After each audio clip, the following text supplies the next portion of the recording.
আজ আমরা কিছু ইম্পর্টেন্ট ভিডিও দেখাবো এসিএল ইনজুরির ক্ষেত্রে। তো প্রথমত আমরা রাইট সাইডটা ধরে নিচ্ছি, এসিএল ইনজুরি হয়েছে।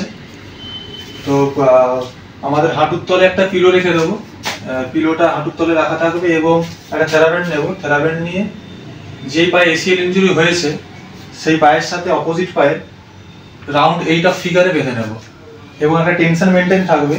অপোজিট পায়ের সাথে যে পায়ের ইনজুরি রয়েছে তার সাথে একটা টেনশন মেনটেন থাকবে এবং যে পায়ে ইনজুরি রয়েছে সেই পাটাকে আস্তে আস্তে সোজা করতে হবে, স্ট্রেট করতে বলবো। আস্তে আস্তে সোজা করবে এবং পায়ের পাতাটাকে সামনের দিকে টানবে। পায়ের পাতাকে সামনের দিকে টেনে 10 সেকেন্ড হোল্ড করবে। 1 2 3 4 5 6 7 8 9 10 10 সেকেন্ড হোল্ড করার পর সেম আগের অবস্থায় আবার পাটাকে নিয়ে আসবে এবং 5 সেকেন্ড রেস্ট করবে। এটা 10 টাইম করবে। সেকেন্ড এক্সারসাইজ হচ্ছে সেম একই রকম ভাবে রাউন্ড 8 অফ ফিগার বাঁধা আছে এবং অপোজিট সাইডে বেঁধে নিয়েছি আমরা। তো বাঁধা অবস্থায় যেই পায়ে ইনজুরি রয়েছে সেই পাটাকে আস্তে আস্তে সোজা করতে 45 ডিগ্রি অ্যাঙ্গেলে তুলতে বলবো।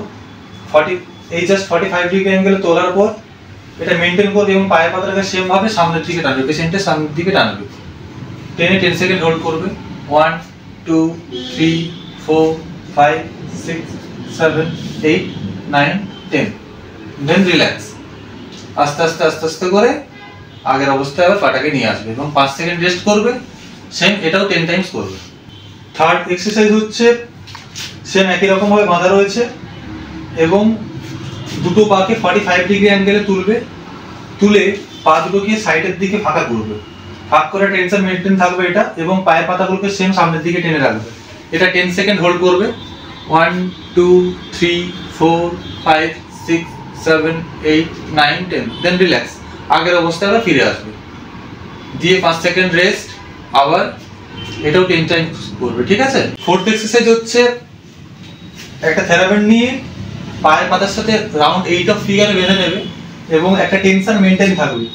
এই টেনশনটা মেনটেন রেখে হাঁটুটাকে ফোল্ড করবে, ভাঁজ করবে আস্তে আস্তে করে, আস্তে আস্তে করে ভাঁজ করবে এবং টেনশনটা একই রকম ভাবে মেনটেন থাকবে।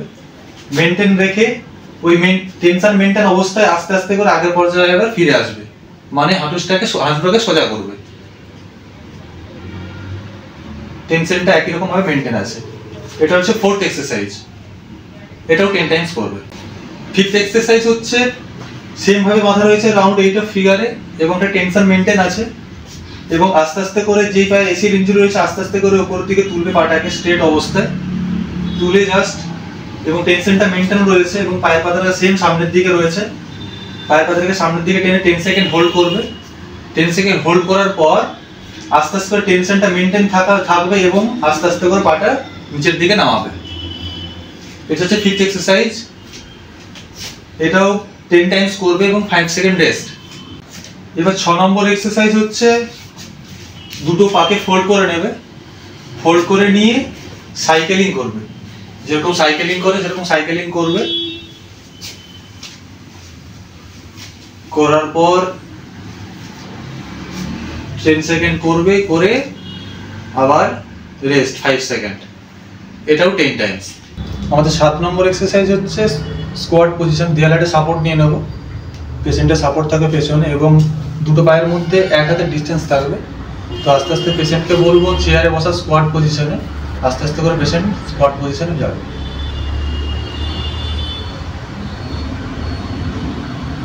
স্কোয়াট পজিশনে 10 সেকেন্ড হোল্ড করবে। 1 2 3 4 5 6 7 8 9 10 দেন আগের অবস্থায় আবার ফিরে আসবে। 8 নম্বর এক্সারসাইজ হচ্ছে দুটো পায়ের মধ্যে থেরাব্যান্ড বেঁধে নেব এবং দুটো পায়ের মধ্যে থেরাব্যান্ড বেঁধে যে পায়ে এসিএল ইনজুরি রয়েছে, মানে আমরা ডান সাইডে এসিএল ইনজুরি রয়েছে, তো ওই পাটাকে আমরা আস্তে আস্তে আরো সাইডের দিকে নিয়ে যেতে বলবো। সাইডের দিকে নিয়ে গিয়ে যতটা গেল ওখান থেকে 10 সেকেন্ড হোল্ড করবে। 1 2 3 4 5 6 7 8 9 10 দেন আগের অবস্থায় আস্তে আস্তে ফিরে আসবে। এটাও 10 টাইম রিপিটেশন এবং 5 টাইমস সেট। আমাদের 9 নম্বর এক্সারসাইজ হচ্ছে সেম ভাবে দুটো থেরাব্যান্ড বেঁধে রেখেছি দুটো পায়ের মধ্যে এবং এসিএল ইনজুরি রয়েছে ডান পায়ে। যেই পায়ে এসিএল ইনজুরি রয়েছে সেই পাটাকে যেরকম হাঁটার সময় যেরকম পা ফেলি তো সেই পাটাকে এসিএল ইনজুরি যে পায়ে রয়েছে সেই পাটাকে আর সামনের দিকে নিয়ে আসতে বলবে।